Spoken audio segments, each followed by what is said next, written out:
What's up, people? Jukebox here, 199. Just recently picked up a copy of F1 last week, and I have to say it's one of the funnest games I've ever played. I'm playing on Spa, and my friend Adam Maverick, he's kind of showing me how to play, and a bunch of other friends are helping me out. But I'm on lap 4 now, and I have to pit next lap, and pretty much everyone's pretty much already pitted or about to pit. You know, they're half a track ahead of me.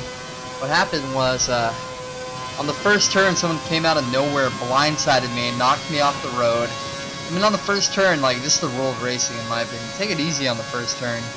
You know, it's just the beginning of the race. It's not how you, like, get ahead of everyone that matters, how you finish, you know?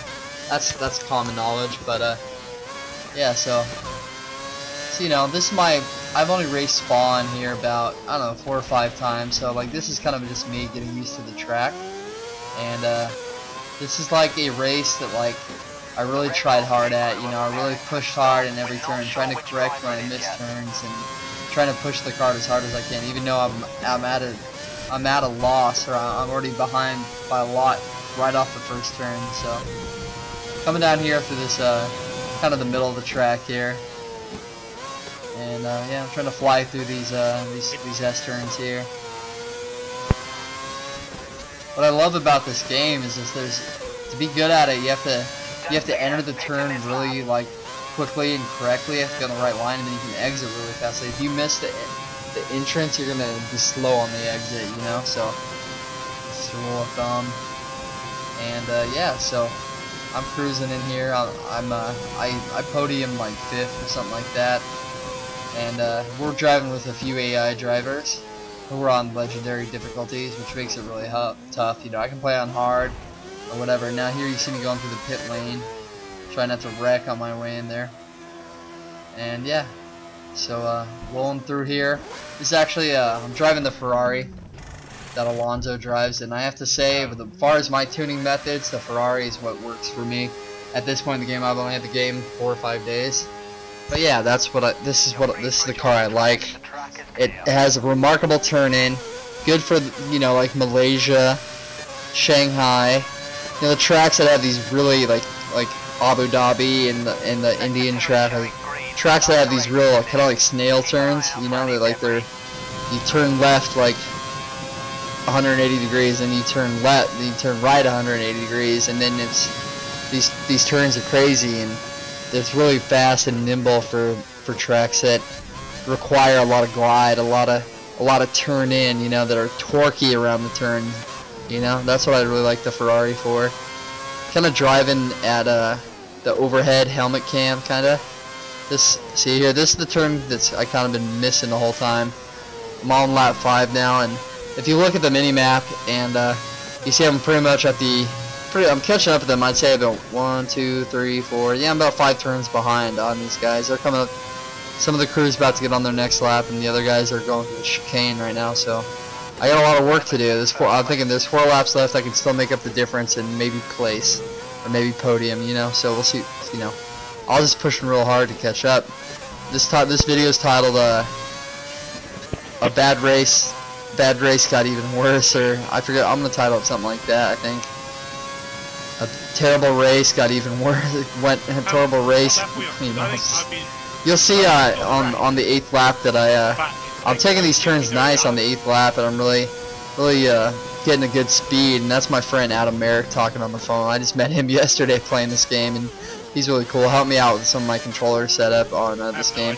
I'm playing on PC. I'm playing on the Asus G74SX. So yeah. Which runs it really good. It's probably one of the highest intense graphic-wise racing game I've ever played. It's just joyous, just gliding through these turns and apexing these turns properly. It's really fun.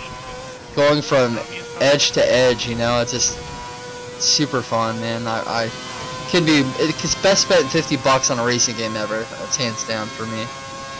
And it's nice to play on PC and have this controller set up. I have a Microsoft controller, and it's just nice because you know, I can play super high res graphics, and you know, I'm not bound to an Xbox. But if I want to talk to someone on an Xbox, it's a game for Windows, so I can talk to people on Xbox. You know, it's just It's been really fun. See, I butcher that turn again. I don't turn in enough on the line.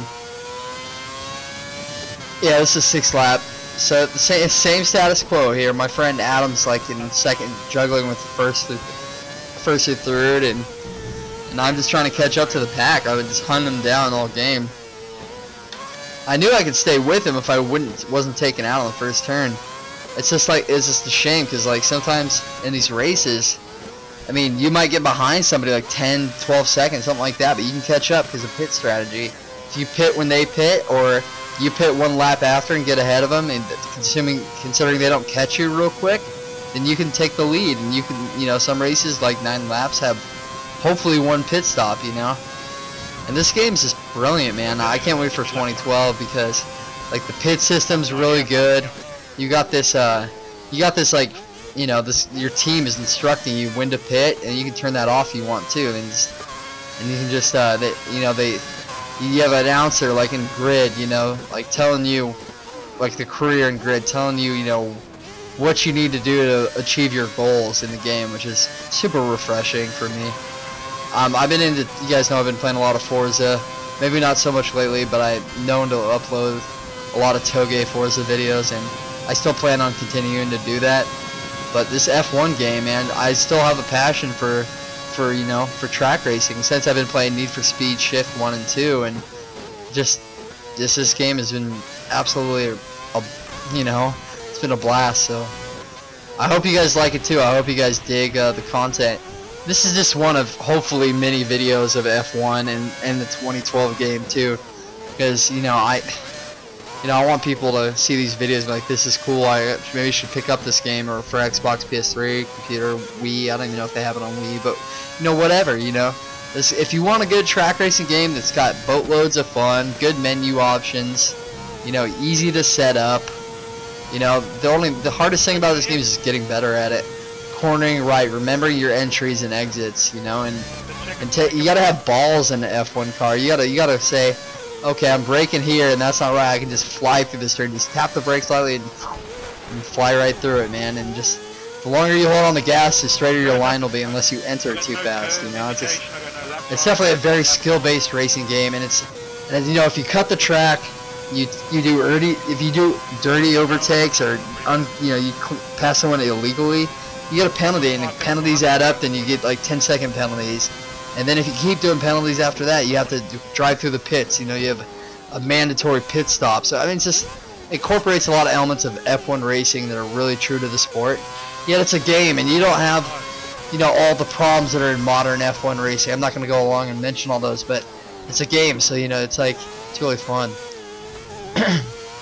Originally, I started out using Red Bull, so I was a big Sebastian Vettel fan, and Mark Webber's, you know, not too shabby this year. He has, you know, Alonso's probably going to take it this year, but I mean, he's been racing good for Red Bull, so I mean, I don't know, you know, so I just like the characters in F1. You know, before I kind of got the game, and I never really thought I'd like to play an F1 racing game, you know, the lack of customization. You don't have like your 86 or your Ferrari F50 or your or your Evos, and so you don't have these production cars, but you get these badass racing machines. You take, you know, I was pleasantly surprised, so I'm psyched on that. Coming up to we're on the 8th lap. I'm taking these the downhill turns here, going over a little on the straightaway here, trying to approach this kind of sweeper right here. And if you don't enter it right, see I missed my line there, go to the outside, and here it comes, boom, wrecked my front wing and punctured my tire. That was one, even though I wasn't totaled, that was the nastiest wreck I've probably taken. But I thought I was in control. I thought I had those turns. I thought I was on it. My tire's flipping around like someone just poked a knife in a bike tire or something, you know? My tire's like about to fall off. So yeah. But so now it's like, oh, nurse your way back to the pits for a chance to keep racing. If you can nurse it back to the pits, we can get you out there. And yeah, at this point my race is done. I try to get on the straightaway and just mock down it, but it just doesn't matter. Kind of go through the nice DHL sign. Kind of tear this left-hander. I try to sweep it through, but I can barely even get around it at 150 miles per hour. Here I'm trying, oh, I better brake for the chicane pretty early. Oh, oops. Probably not, dude. You're in the gravel or in the rock cement, and I guess I had some good control here, not to bang any walls once I came into this other section, and yeah, it's just I started off with the right mindset. I was gonna go kick ass. I was gonna race these guys up, and some of the guys I'm racing with are 5-8 seconds faster than me on most tracks. I have my strengths, but yeah, Mark Webber, it sucks when the freaking legendary AI drivers beat you. This is bad, dude. So just a race that went from bad to worse. Please rate, comment, subscribe, leave your thoughts in the comments below. Thanks for watching.